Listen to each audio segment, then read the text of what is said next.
السلام علیکم دوستوں، معلوماتی دنیا میں خوش آمدید۔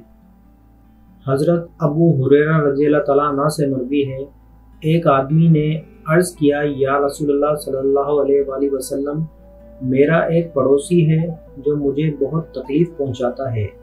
تو آپ صلی اللہ علیہ وآلہ وسلم نے فرمایا، چلا جا اور اپنا سامان نکال کر باہر راستے میں رکھ لے۔ لہٰذا وہ شخص چلا گیا اور اپنا سامان باہر نکال لیا تو لوگ اکٹھے ہو گئے۔ تو پوچھا، کیا بات ہے؟ تو کہا، میرا ایک پڑوسی ہے جو مجھے بہت تکلیف پہنچاتا ہے۔ یہ بات میں نے آپ صلی اللہ علیہ وآلہ وسلم کو پہنچائی تھی۔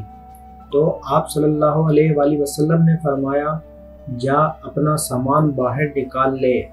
تو پھر لوگ اس پڑوسی کو بددعائیں دینے لگے کہ ایک اللہ اس پر لعنت فرمائے، اے اللہ اس کو رسوا فرما۔ یہ بات اس پڑوسی تک پہنچی تو وہ ان کے پاس آیا اور کہنے لگا، اپنے گھر لوٹ جاؤ، اللہ کی قسم میں آئندہ تجھے تکلیف نہیں دوں گا۔